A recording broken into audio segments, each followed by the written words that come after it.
Son ya las 7 de la mañana con 33 minutos, 7 de la mañana con 33 minutos. Iniciamos este espacio de diálogo, de entrevistas y nuestro invitado es Rodrigo Gómez de la Torre, a quien le damos la cordial bienvenida y muy buenos días. Muy buenos días, Rodrigo, gracias por acompañarnos. Muy buenos días, Luis. Buenos días a todos quienes nos siguen a través de las redes y a través de la radio. Ok, muchísimas gracias. Vamos a iniciar este diálogo entonces preguntándole a nuestro invitado con respecto al tema de cómo le ve al actual gobierno nacional o al gobierno del presidente Daniel Noboa. ¿Está cumpliendo todo lo que ha ofrecido en el transcurso de campaña justamente después de haber ganado las elecciones y que busca una reelección? Pero el pueblo como que está buscando alternativas necesarias, es decir, que el gobierno cumpla lo que ofreció en campaña. ¿Cuál es la opinión que tenemos con respecto a ese tema? A ver, creo que es importante retomar esta vieja frase.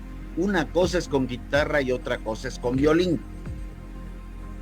En campaña realmente se plantean un sinnúmero de temas que cuando ya llegas al poder, más allá de que te hayas o no te hayas informado de lo que está sucediendo en la vida real, porque la campaña es un tema, ya viene un asunto de afrontar los problemas y hemos tenido algunos aspectos. Teníamos un tema con respecto a una crisis fiscal y unos atrasos estatales. Se había mencionado en campaña que no iba a subir impuestos, sin embargo, hemos tenido 2 reformas o 3 reformas tributarias incrementando impuestos, porque si bien la primera, la gran masa de la población no la sintió, las grandes empresas sí la sintieron con la autorretención. Luego vino la reforma del incremento del IVA, que la Asamblea niega el IVA y manda otros impuestos de manera cuestionable, y el presidente en el veto, a pesar de que el IVA había sido negado, resucita el incremento del IVA y se queda con los otros impuestos. Y un tema de un titular del día de hoy que me llama mucho la atención. La reforma tributaria, la segunda, grande, fue orientada para combatir y tener recursos para el conflicto interno. Sin embargo, tenemos un titular en la prensa del día de hoy que dice: la política criminal en manos de una cartera con poco dinero. Aquí no es un tema de que la política iba, la reforma tributaria iba a un ministerio u otro. Era algo que era para combatir el conflicto interno y lamentablemente, sea como se lo ha denunciado, por aspectos políticos o no, tenemos un recrudecimiento de la violencia en estas últimas semanas, me atrevería a decir el último mes y pico, comenzando con lo que sucedió, lo que fue Semana Santa, que fue absolutamente sangriento. Dentro de ese marco, de ese plan aclaratorio, justamente, Rodrigo, viene otra inquietud también que hay que merecerlo, ¿no? A eso hay que sumarle el tema de los apagones. Y como información, desde la ministra del Interior también habla de que se necesita recaudar fondos para dar desayunos, almuerzos o logística, lo que sea, a la institución policial. Por eso la pregunta es, ¿qué está viviendo el país hoy por hoy? Pero regresamos nuevamente. Voy a poner un freno un ratito a los apagones, pero el tema de la alimentación para policías y militares era algo que debía haberse presupuestado con las reformas tributarias. Y cuando vimos el presupuesto general del Estado, que se incrementaba entre la reforma 1 y la reforma 2, más o menos unos 3.500 a 4.000 millones de dólares en impuestos a la ciudadanía, veíamos que el incremento en la materia de seguridad era solamente de aproximadamente 220 millones. Ahora, hablando del tema de los apagones, este era un tema que se venía anunciando desde el año 2023. Se habló en el gobierno pasado que tenía que recuperarse el parque termoeléctrico. Parecería que las fuerzas políticas bajaron los brazos un poco porque ya con el fenómeno del Niño iban a llegar lluvias, pero las lluvias no llegaron ni a la costa por Buenaventura, pero tampoco llegaron a la Amazonía como se esperaban. Y ahí se vino el tema de que al no haber llegado las lluvias, se dieron los estiajes, que no solo son en Ecuador. Se vio estiaje en Ecuador, en Perú, en Costa Rica, en Brasil, en Colombia, y Colombia anunció que ante los estiajes iba a vendernos la energía eléctrica de generación termoeléctrica, de generación privada, que es mucho más costosa. Y luego, cuando se recrudeció el problema del estiaje en Colombia, ya anticipó que nos iba a frenar. Que a esto también se combinaron otros aspectos políticos, pues es una realidad. Pero lo que estamos viviendo en este momento, algo se está recuperando del parque termoeléctrico, lo cual felicitamos al gobierno, pero sí estamos claros en que seguimos dependiendo de una matriz de generación eléctrica fundamentalmente sustentada en generación hídrica en la cuenca oriental. Que se reactive el Toachi Pilatón, que se complementen otro tipo de proyectos, sean estos fotovoltaicos, eólicos e inclusive hidroeléctricos, pero también en la cuenca occidental. Creo que es importante y necesario. Como tú decías al inicio, ni con violín ni con guitarra, ¿dónde están las barcazas que tanto ofreció el gobierno? Esa es una muy buena pregunta, tal vez con tambor, pero ahí no sabemos, porque se ofrecieron las barcazas, hubo algunos temas que se habló de las mismas, pero nunca se ha acabado de concretar. Lo mismo podría decirte de las cárceles de máxima seguridad para los presos por terrorismo, que también se ofrecieron tanto en Santa Elena como en la Amazonía. Ahora la pregunta es, ¿la ciudadanía, el electorado, el pueblo ecuatoriano, se da cuenta de lo que está haciendo o realizando el gobierno nacional? ¿O el pueblo ecuatoriano sigue haciendo su vida tranquila y normal como la ha venido realizando? A ver, yo creo que la gran mayoría del pueblo está tratando de hacer su vida lo más tranquilo y lo más normal dentro de las posibilidades. Sea esto porque tenemos una crisis económica, tenemos ralentización de la economía. Como mencioné, tenemos un incremento de la inseguridad. El tema de la extorsión se ha incrementado este año, de acuerdo a los datos de prensa. Más allá, y no quiero cuestionar las cifras entregadas por el gobierno, pero no se ve el crecimiento de empleo en los más de 100,000 puestos que se hablan.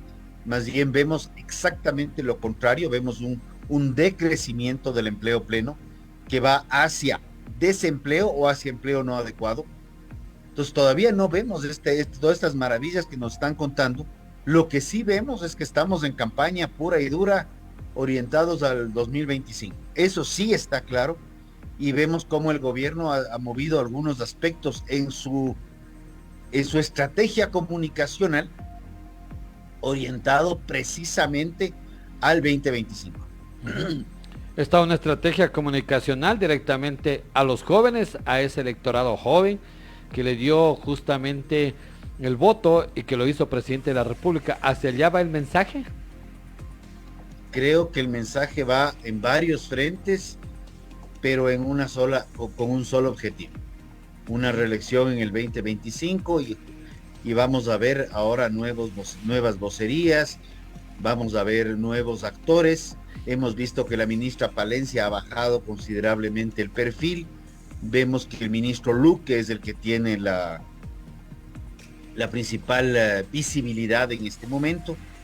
Creo que tenemos algunos aspectos para análisis, pero no creo que va a ser algo tan evidente en este momento. Lo veremos cómo se van dando los temas, inclusive con la Asamblea Nacional, ya con una guerra declarada aparentemente con el correísmo, pero dependiendo de ellos todavía para la aprobación de ciertas leyes. Entonces es una suerte de tira y afloja que creo que vamos a ir evidenciándolo en las próximas, no me atrevería a decir en las próximas semanas, pero creo que en 1 mes y medio, 2 meses, que ya se asiente bien la campaña política hacia el 2025, veremos las diferencias. Estamos ya viviendo un proceso de campaña electoral. Unos que participaron se van retirando o lo han dicho, ¿no? Como el señor Topic, otros están a espera a ver qué dicen sus organizaciones políticas. Sin embargo, hay una incertidumbre de lo que pueda pasar. Pero sobre todo esto, el pueblo ecuatoriano está preocupado. ¿Qué va a pasar dentro de este campo electoral cuando el presidente de la República electo, Daniel Noboa, deje el poder a quién? Cuando quiere una ruptura con su vicepresidenta Verónica Abad. Yo creo que ahí sí hay que ser un poco pragmáticos. La vicepresidenta electa, y ratifico lo dicho, tiene declaraciones polémicas, puede tener un carácter particular, pero no deja de ser la vicepresidenta electa. Y la Constitución y las leyes determinan claramente que ante ausencia temporal o definitiva del presidente, quien asume es la vicepresidenta o vicepresidentes, dependiendo cómo esté el binomio. Pero eso es lo que determina la ley. Y esas reglas estaban establecidas mucho antes de que haya la muerte cruzada o mucho antes de que haya cualquier otro tema. Entonces creo que aquí sí va a tener que apelarse un poco a la madurez de los actores políticos, pensando un poquito más allá de sus intereses electorales y reconociendo que el país está por sobre todos los potenciales candidatos y funcionarios de elección popular en este momento. Pero como estamos acostumbrados a vivir en el país ya temas mediáticos de semana en semana que se van poniendo, se van plasmando y otros van desapareciendo o se van renovando, el país políticamente todavía no madura hacia dónde estamos yendo o hay una incertidumbre de la política del país. Mientras más mediatizamos todos los eventos y tal como lo has mencionado, el día lunes sale un escándalo que el día jueves es tapado con otro escándalo. Esto se denomina en política la caja china.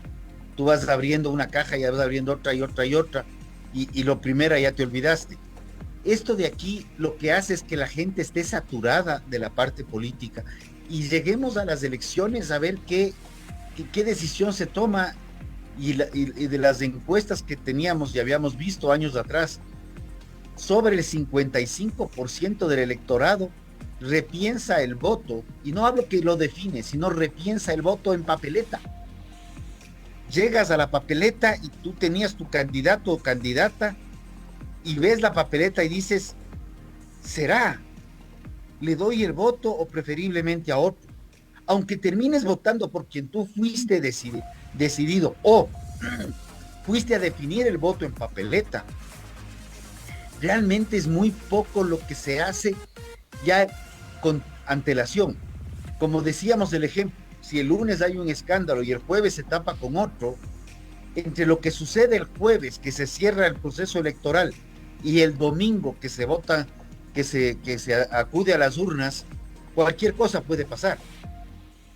Creo que los apagones dan un remesón, creo que el recrudecimiento de la inseguridad pasa factura, el no crecimiento del empleo es evidente, y creo que para el 2025, las elecciones que serán en febrero, todavía tenemos muchas semanas, muchos meses y una incuantificable cantidad de escándalos y noticias que pueden modificar cualquier escenario.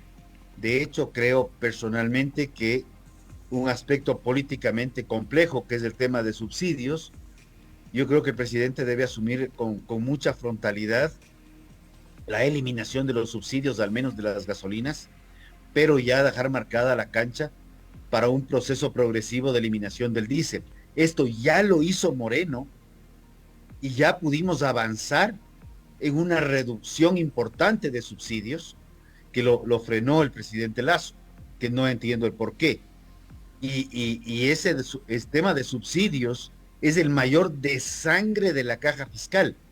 Nos quejamos de que no hay medicinas, nos quejamos de que no hay educación, nos quejamos de que no hay seguridad, hacemos reformas tributarias, pero seguimos dilapidando la plata en subsidios con una mala utilización de combustibles y reconociendo que un 25% del diésel subsidiado, combustible de mayor grado de subsidio, se está yendo en contrabando y en narcotráfico. Entonces, o tomamos decisiones estructurales pensando en el Ecuador de hoy y del futuro, o la situación se va a poner cada vez más compleja, porque ese de sangre no para. Como dice Rodrigo, no hay nada en el país entonces, no, no tenemos nada, seguridad, no tenemos salud, no tenemos autoridades que pongan y determinen las cosas bien en el país. Si no tenemos aquello, tampoco vemos a actores políticos que vayan enfrente para las próximas elecciones, solo tenemos a un correísmo que de una u otra manera ha perdido fuerza, sin embargo le sigue haciendo la lucha a los gobiernos de turno.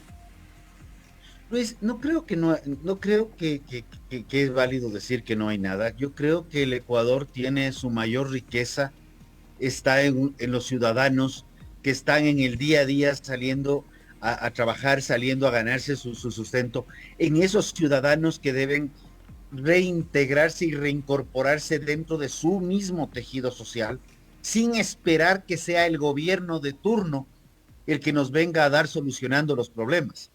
Porque los gobiernos en los últimos años, en los varios años, más bien hemos visto cómo han ido solucionando sus problemas de la caja fiscal. Y vemos que la burocracia no baja, se incrementa. Vemos que los impuestos sí suben y que los servicios no llegan.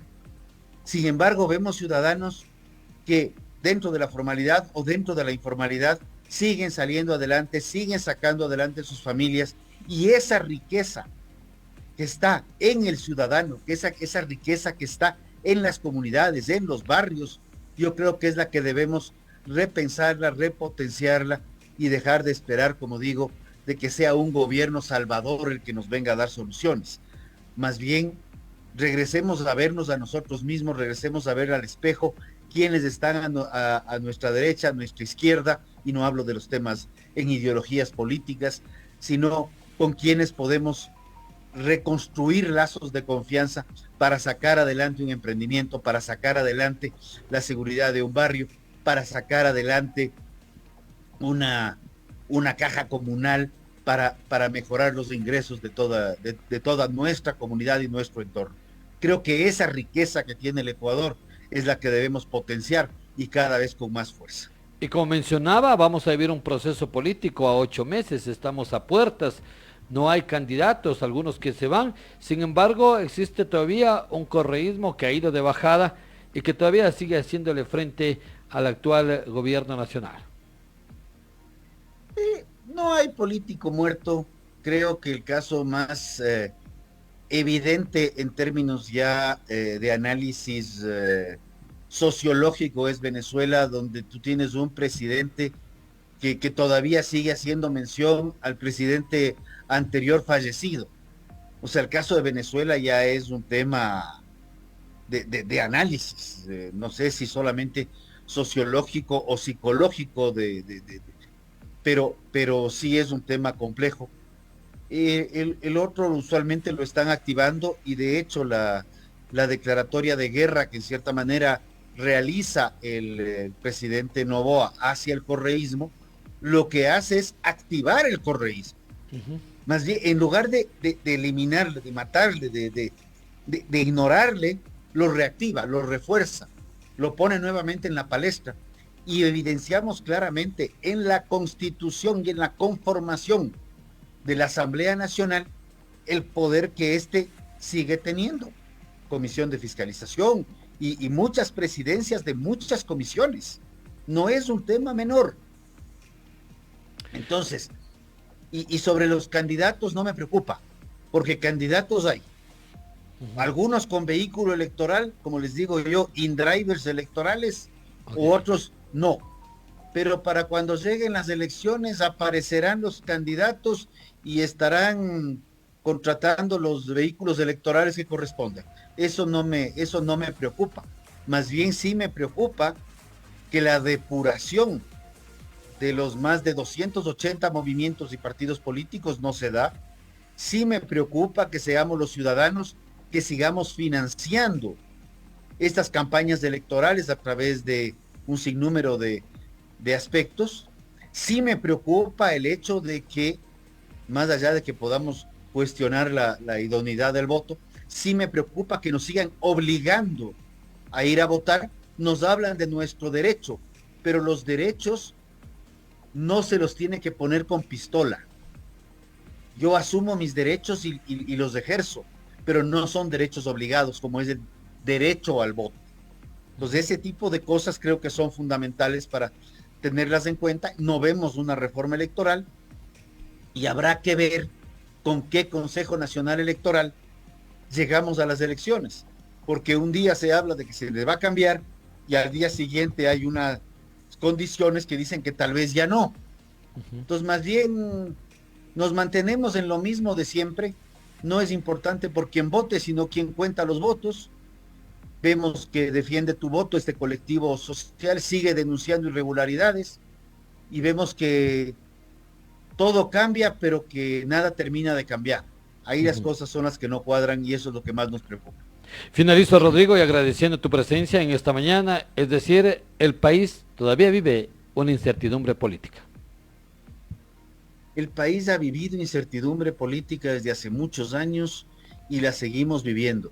Y lo único que puede generar un cambio es el ciudadano que le diga basta a la politiquería del día a día y se ponga a trabajar y arrancar proyectos y, como lo hemos dicho en varios foros, hacer los proyectos y construir soluciones a pesar del gobierno que esté de turno. Muchísimas gracias a ti. Muchísimas gracias, Rodrigo. Habrá otra oportunidad para seguir hablando de este y otros temas, sobre todo cuando se viene este tema electoral en el país y es una decisión de todos los ecuatorianos.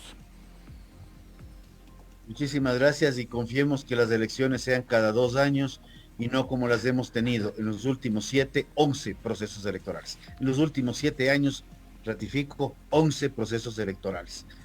Ni económica, ni social, ni racionalmente sostenible. Fuerte abrazo y gracias. Muchísimas gracias a nuestro invitado. A todos. Muchísimas gracias a nuestro invitado Rodrigo Gómez de la Torre, quien ha estado junto a nosotros en esta mañana haciendo un análisis del actual gobierno nacional. Son ya las 7 de la mañana con 56 minutos, momento de irnos a la información internacional y ahora queremos contarles que se suspenden los vuelos de repatriación de Estados Unidos con ciudadanos venezolanos a México. Los vuelos de repatriación de venezolanos programados por las autoridades migratorias estadounidenses se mantienen suspendidos y ahora los venezolanos son enviados a México, dijo a La Voz de América el secretario de Seguridad Nacional Alejandro Mayorkas. Hay una pausa temporal en los vuelos a Venezuela. Como ustedes bien saben, las relaciones diplomáticas con Venezuela son tensas. No hay certeza ni previsibilidad, pero continuamos teniendo conversaciones y estamos regresando los venezolanos a Mayorkas Mayorkas destacó el apoyo del gobierno de México para detener el flujo de migrantes que busca llegar a la frontera de Estados Unidos, con controles en los trenes y en ciertos puntos de revisión.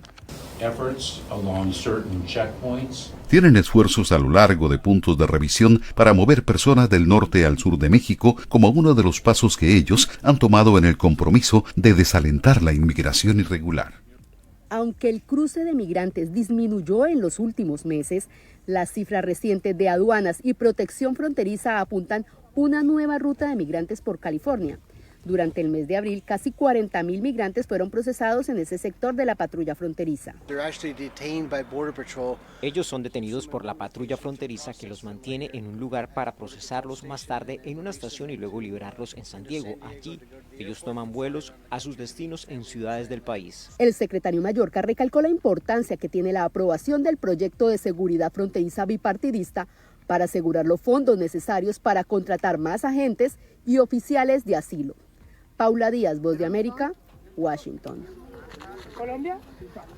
Vamos con más información porque denuncian que identificados con sellos de migrantes son secuestrados en México. Cuando tú sales te ponen un sello. Este hombre teme por su vida, es de origen peruano y fue secuestrado junto con su familia. Ahora siente haber salido del mismísimo infierno.